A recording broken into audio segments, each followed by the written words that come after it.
tenemos la suerte de poder visitarlo porque se creó este museo en 1967.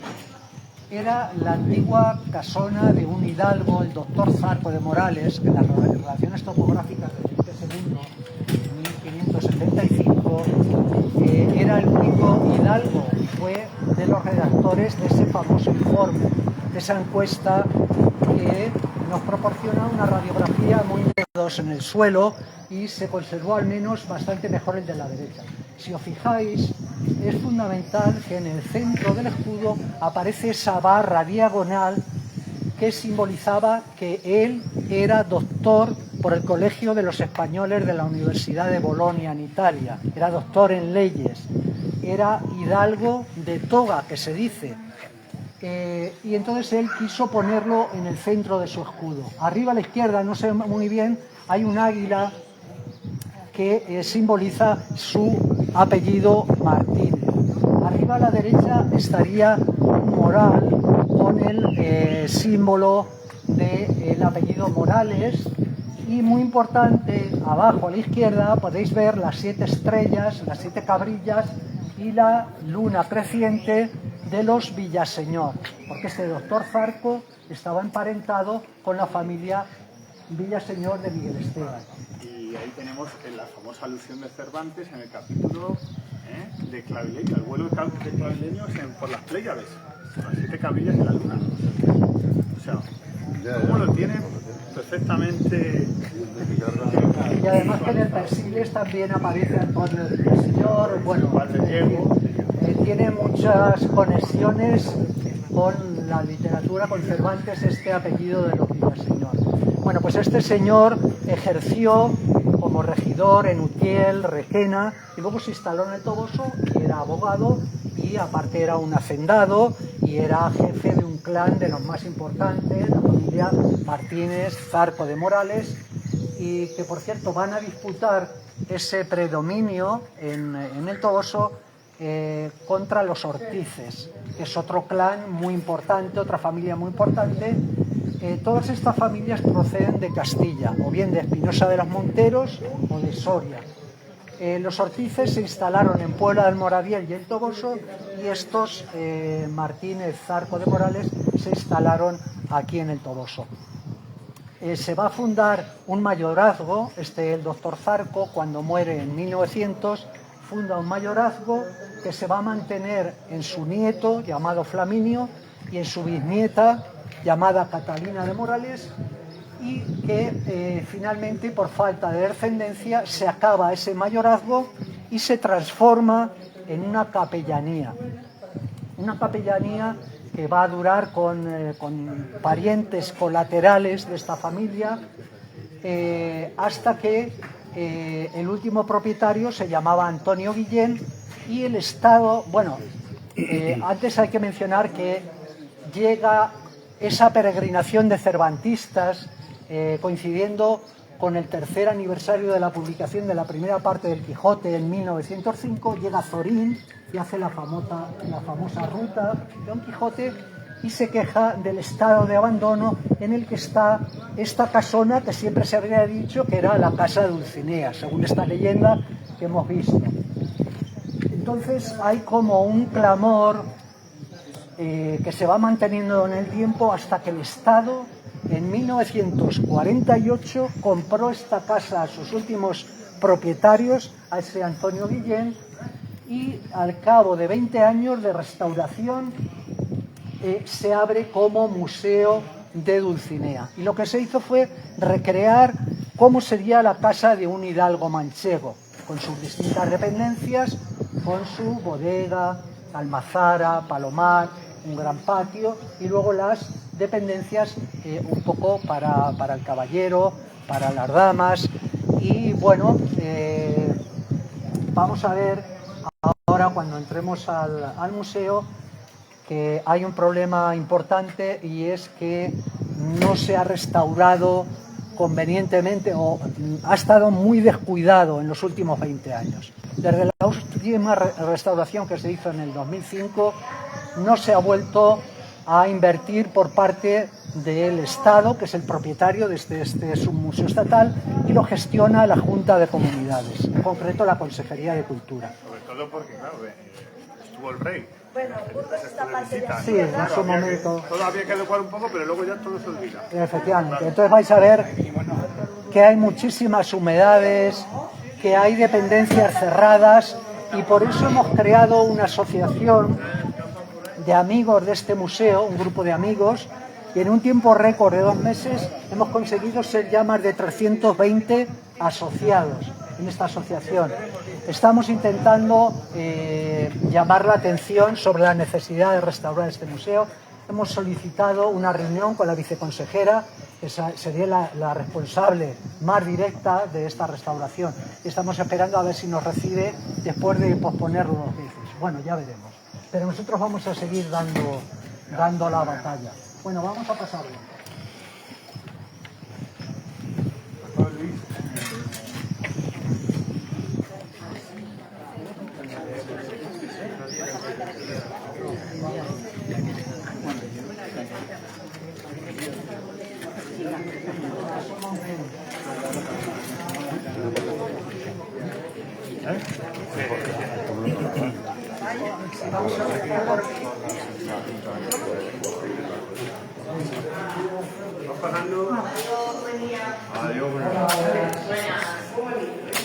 A ver para la cocina primero. Sí. Vale.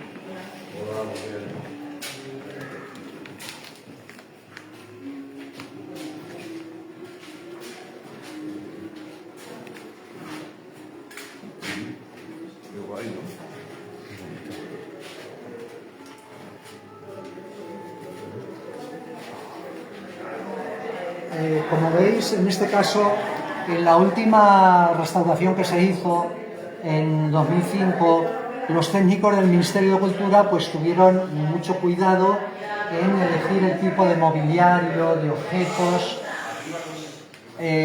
para crear esta fantasía, digamos, de cómo podía ser la casa de un hidalgo, cómo podía ser la casa de Dulcinea, aunque ya sabemos un poco todo lo que conlleva esto. Y bueno, vemos desde el famoso, para la elaboración de los famosos quesos manchegos, este es un objeto que permitía prensar el queso y que el suero saliese por este agujerito. Este sería uno. Luego esos cuernos donde se guardaba el aceite o la sal, o por ejemplo para moler la harina, este molino. O luego tenemos cerámica de Talavera, de todo. Y vamos a ver ahora después. A ver, por favor, las fotografías. Vale. Vamos a ver los famosos, los objetos de cobre para los tazos, para cocinar.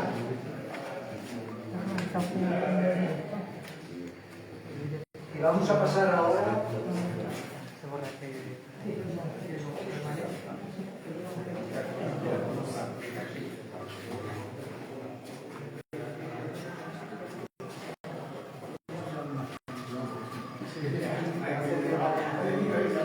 Podéis entrar si queréis. Podéis entrar.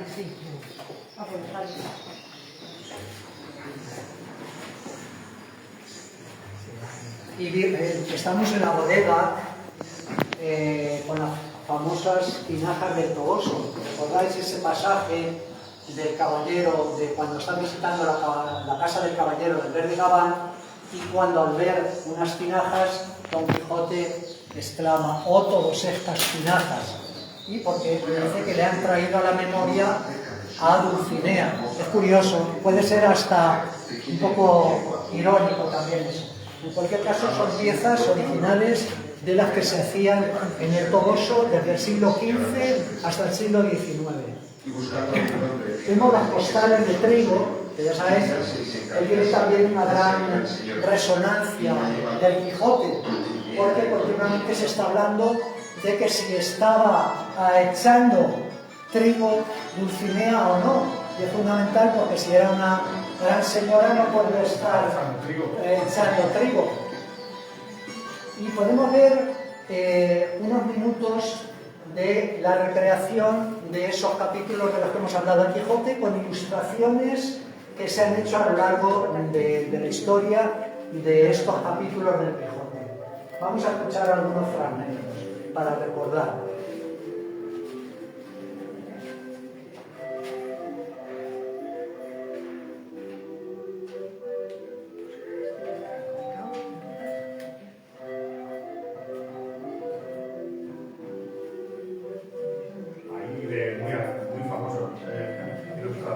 Sí, Doré, Panchover, Domier, Dalí, Prieto.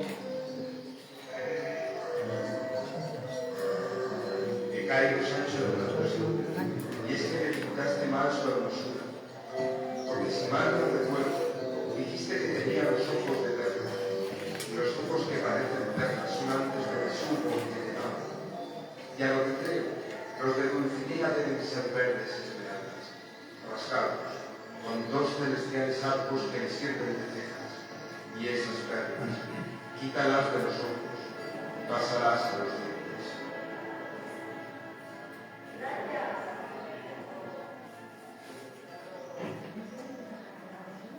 Que mirada pícaro tiene el Sancho, que es el que la está mintiendo todo el rato en el toboso a su señor.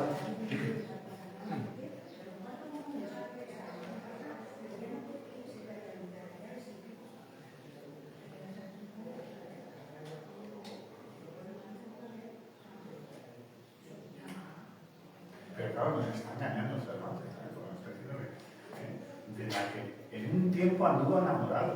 Sí, sí, sí. Da por hecho que la conoce, ¿no? Esa ambigüedad. Esa ambigüedad se queda ahí, ¿no? Y entre Aldonza Lorenzo, en fin, Dulcinea. Juega con el Sí, todo, sí, está ¿sabes? ocupado completamente. Bueno, vamos a seguir. Luis, me decía el José que estuviera enamorada. Decía, no le responderemos ese detalle. Es que hay Él aquí de guardar un poco de recuerdo. gratuito. No, de recuerdo de todo eso, pero mira, mira qué bueno.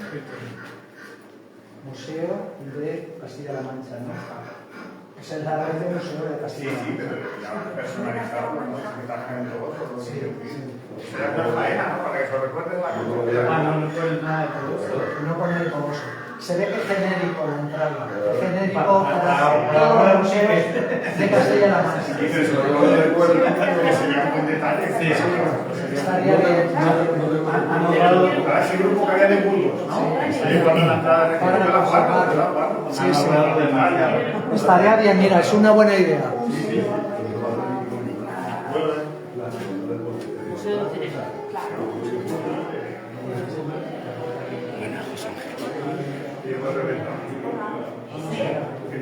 Bueno, pero era como la cosa de la ciudad en la de eso.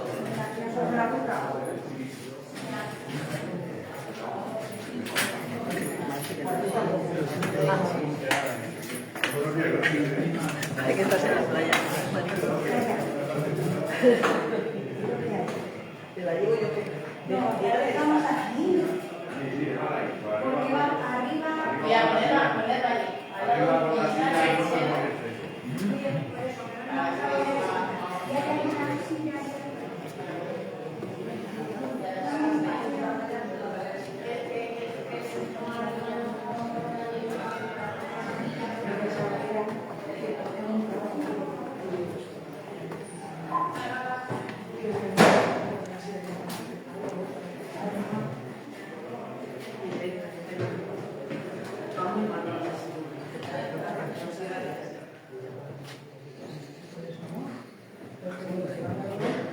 Vaya, se nota que aquí hace más calor. Sí, ya lo creo. Y eso que creo que es un edificio que tiene paredes en condiciones, Sí, pero sí, que se nota, se vaya. nota. Y en invierno frío. Por eso están las horas series. Eso estaba.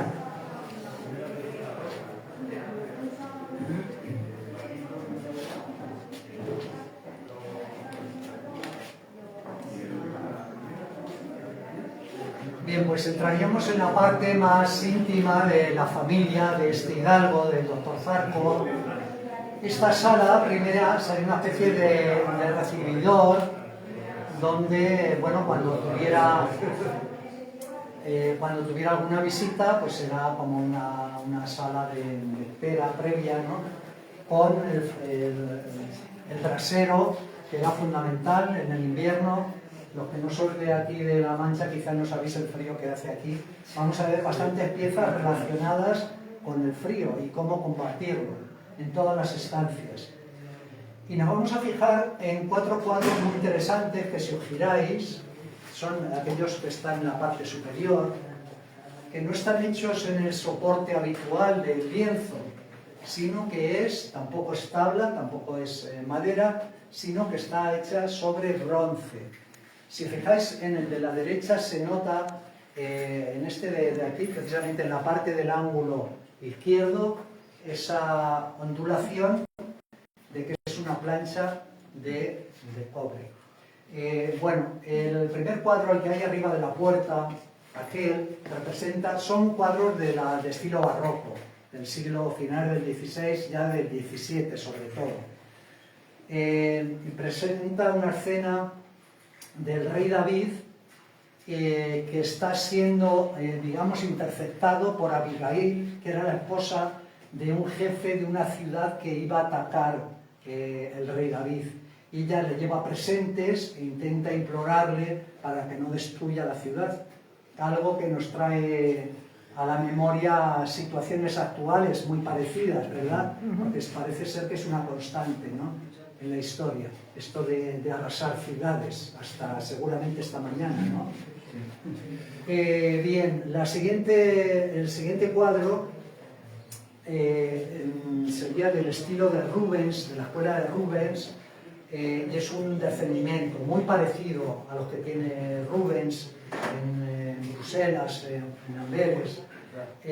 Bueno, pues con la escena iconográfica que ya conocemos, de Magdalena, abajo de amarillo, la Virgen con el manto azul, San Juan, en fin, bueno, con toda esa iconografía del descendimiento de Jesús. La siguiente escena, en el centro de la estancia, tendríamos una entrada de Jesús en Jerusalén en la Pascua, que llamamos de Ramos. Y luego, a la izquierda del todo, ya tendríamos una escena de la huida a Egipto. Y como decimos, estos 4 cuadros están hechos en planchas de cobre. Sí, seguimos. Sobre todo, No somos nosotros. Luis, No, claro, son la ahí. pintura flamenca Es que están metiéndose en las cuerdas. era típica en estas casas hidalgas por la conexión que tenía. Claro, efectivamente.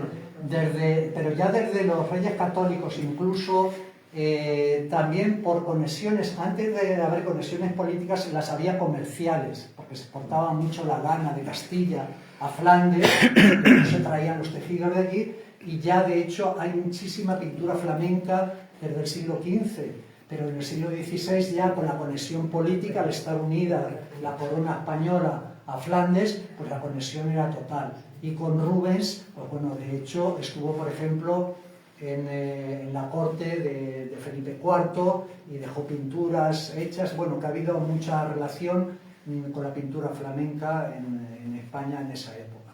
Y Este vargueño, que es magnífico, lo veis, creo que es un vargueño, ¿no?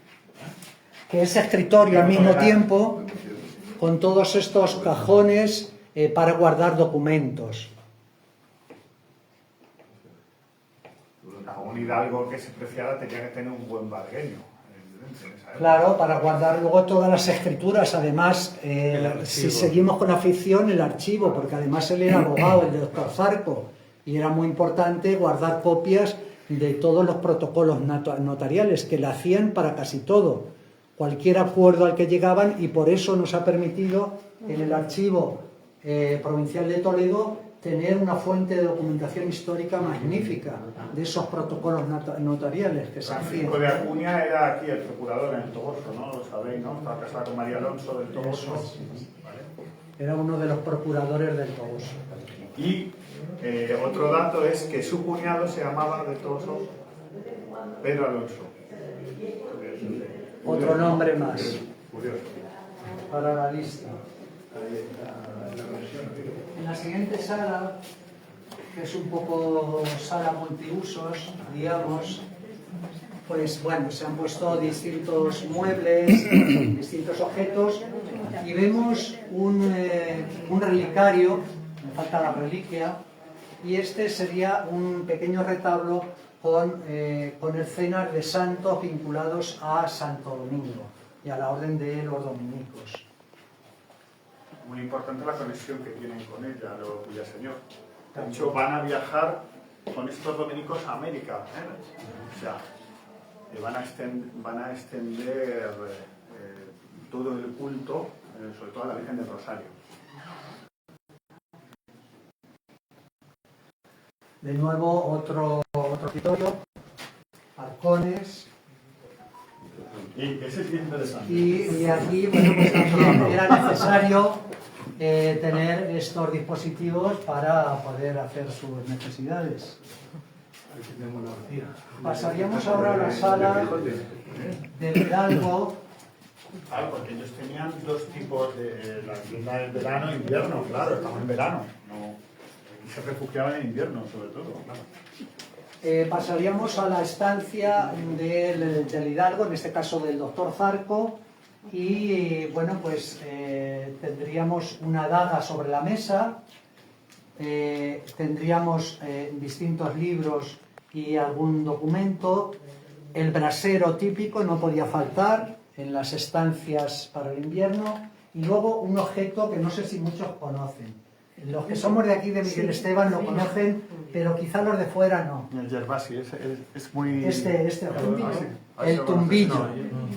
El tumbillo, ¿cómo se usaba? Se levantaban las mantas de la cama y ese latón estaba lleno de ascuas y permitía, al estar cubierto por esa estructura de madera, calentar la cama durante unos minutos antes de acostarse en ella. Esa sensación, claro, en invierno pues era muy... Un tumbillo.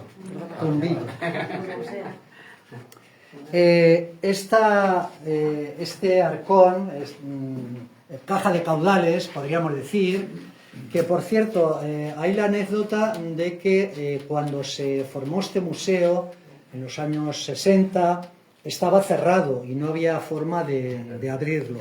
Y se acudió a un herrero local que hizo una copia, bueno, intentó hacer un utensilio, una llave, y consiguió abrirlo. Y hay una foto de este señor, de este herrero, y se descubrió esta magnífica estructura para guardar los caudales aquí, ¿no? Hay arcones para la ropa también, porque no era tan habitual que hubiese armarios. Era más bien en estos arcones donde se guardaba la ropa. Sí, por ejemplo, en el inventario de Pedro Acuña lo dice: arcones para la ropa, arcones para libros.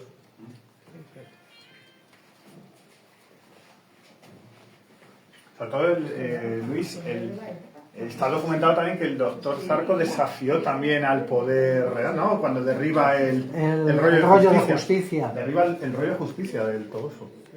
Sí, este señor también ejercía una especie de cacicazgo también sobre la zona, y estaba enfrentado, como hemos dicho antes, al otro clan que intentaba sobredominar, el de los Ortices. Y bueno, en una disputa que no está muy clara, por qué llega a derribar él y su familia, sus amigos, el rollo de justicia, seguramente por un enfrentamiento a la autoridad del rey, por alguna desavenencia con los alcaldes, con los corregidores, y bueno, eso suponía un desafío a la autoridad del rey. Y los Ortices, la familia de los Ortices, que en esos momentos tenían entre sus miembros a algunos de los alcaldes, mandaron llegar de Madrid un pesquisidor, estamos hablando de 1560 y algo, un pesquisidor para investigar qué es lo que había pasado. Y bueno, se vio procesado al propio doctor Zarco, aunque llegaron a una especie de entente, una especie de acuerdo para intentar limar asperezas, pero el doctor Zarco siempre consideró que había sido un desafío a su intento de preeminencia el haber acudido a ese pesquisidor de Madrid, y no paró en idear formas de venganza contra los Ortices, ¿no?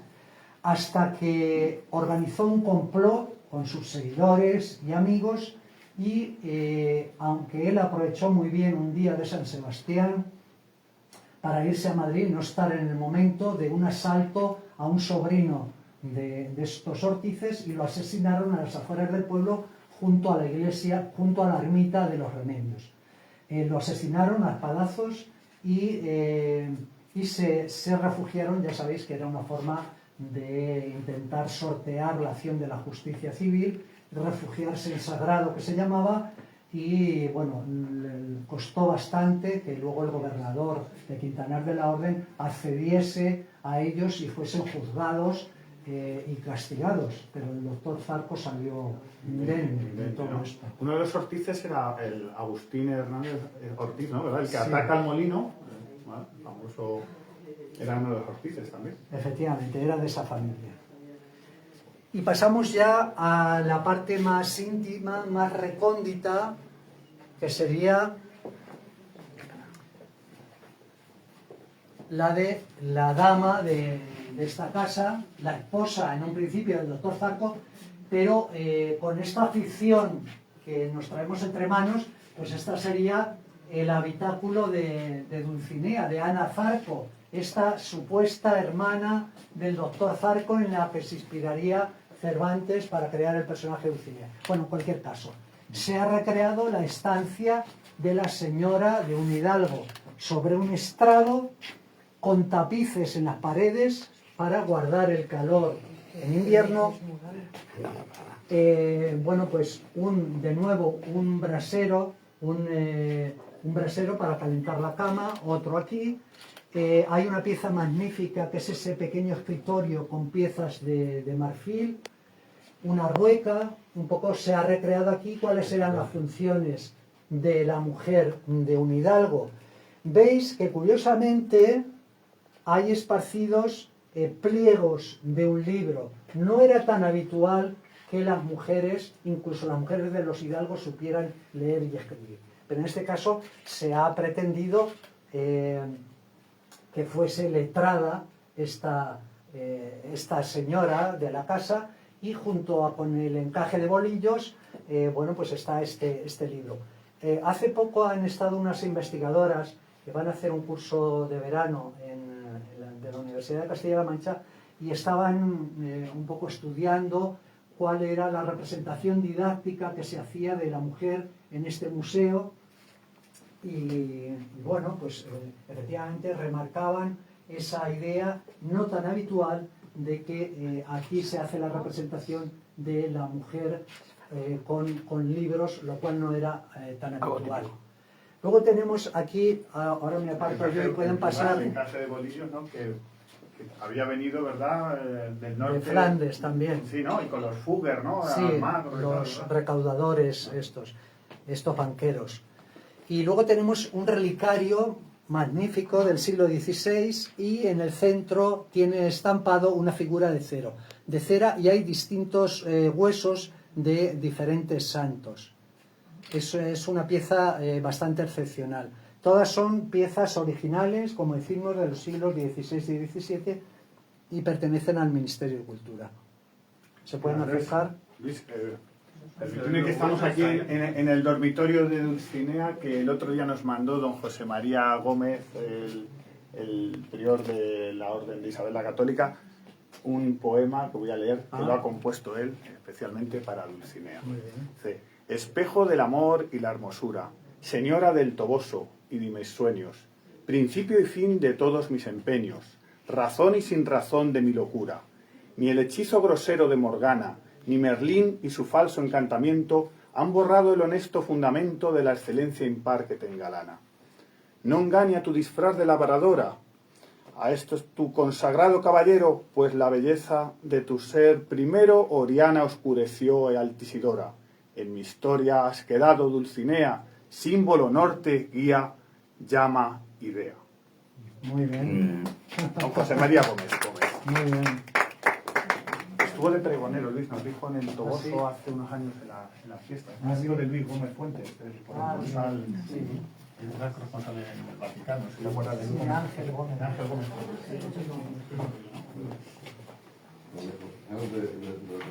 Sí. televisión española. Sí, Vaticano, salen no sé si te acuerdas de eso.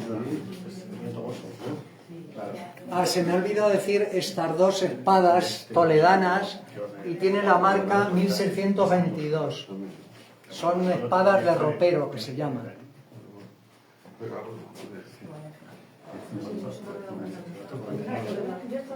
Para son idénticas de la época.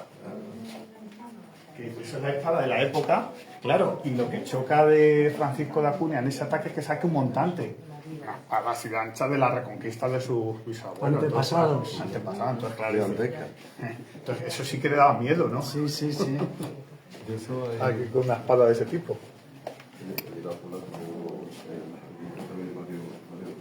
Vaya, ¿no? Sí, sí. Claro, como estaban en entorno cerrado, la competencia de los demás. Claro, lo hacían en Madrid igual. En Madrid, todos los duelos del siglo XVI y XVII se hacían en la quinta que hay arriba de Tocha, que ahora es el Observatorio Nacional, que luego se divide allí por los Borbones, el Real Observatorio. Pues allí eran todas.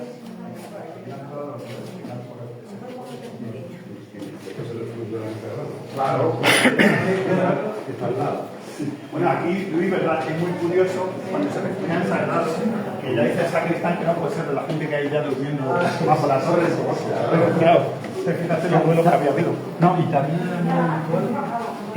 las peleas por el primer lugar de la banda. Se habrán peleado. Sí, bueno, no se pelearon nada porque tendría el banco demasiado. Hay un pasaje que, claro, el escudero lo identifica con la penitencia. Porque en la iglesia de Dios por no darle a se mataban. Sí, es que no el hermano de Francisco lo que hace es saltar sobre la arca donde estaba el sagrario y se pone con poca voz. Sí, porque era lo más simbólico del poder. La permanencia de la potencia.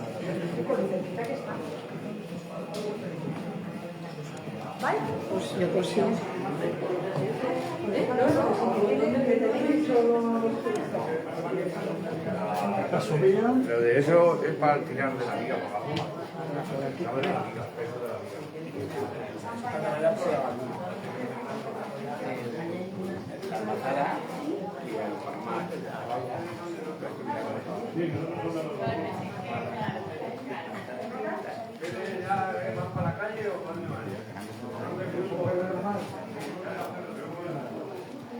El patronato de la fiesta se va. Sí, porque... Efectivamente, y es otra pieza de museo en realidad, esta colección de olmas. Son olmos, pero cuando son muy antiguos y muy grandes se llama olma. Y ha competido este año por el mejor árbol de España, el 2026, sí. Porque es que son excepcionales. Hubo una epidemia de grafiosis en los años 70 del siglo pasado y desaparecieron la mayoría, pero estos, entre que está cerca de un pozo y han tenido mucha humedad o por una razón que todavía no se explica, pues han sobrevivido. Y son de los olmos más grandes y más antiguos que se conservan. ¿Se sabe de qué época podría estar? Pueden ser como 100 años, porque sí, que incluso más. Sí, pero pueden ser rebrotes hace 100 años de Sí, otros puede ser. otros rebrojos. Esta variedad de Mira cómo se reproducen. Sí, con la grafiosis. Exacto, que hay que ya no es alta, que no son iguales todos. Una hoja más clara.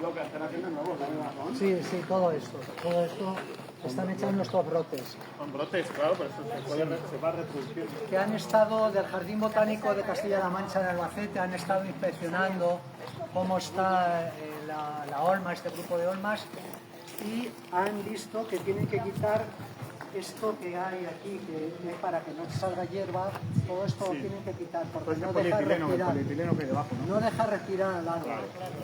Y además, todos estos brotes, también hay que respetarlos, seguramente van a tener que vallar un perímetro aquí que no se va a poder pisar.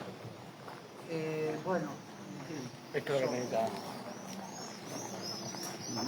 Y luego tendríamos la almazara aquí, que fijaros en qué estado está.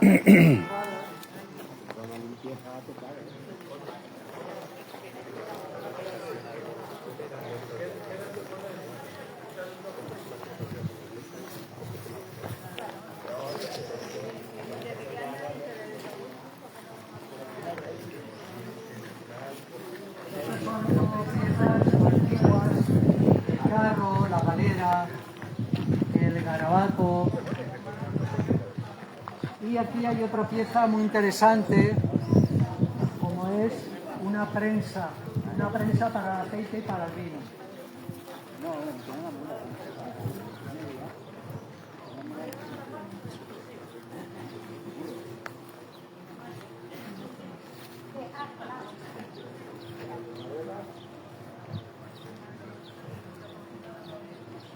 Está pendiente de, como veis, de restaurar todo esto. Está precintado aquí el acceso, hasta los servicios están apuntalados. En fin, que le hace falta un repaso, pero grande. Porque aquí es muy interesante ver la almazara con la piedra de molino enorme que hay, o el palomar, que es otra pieza única en La Mancha, el palomar. O sea que, en fin, que a ver si se ponen las pilas. Esperemos que no pase como con la carretera de Miguel Esteban al Toboso.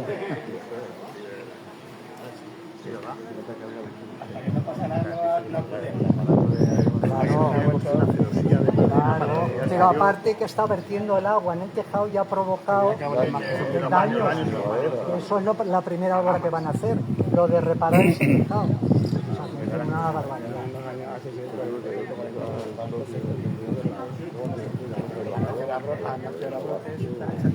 Y lo básico se Claro, claro.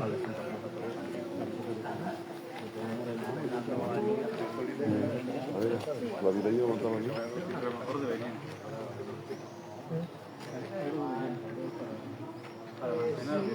Porque la pandemia esta administración decidió que los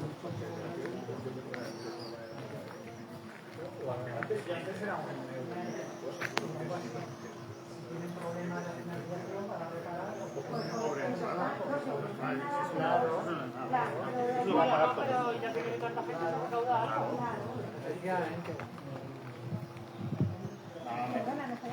Perspectiva buena esa. Sí, aquí con la torre de la iglesia, que es la chula. Yo hago la foto del grupo y pongo esto el grupo porque... Vale. Ponemos aquí, Escucha, luego te pones tú, venga. Luego me haces con cámara. Sí, de todas maneras. Nos ponemos Chicos, que se vea.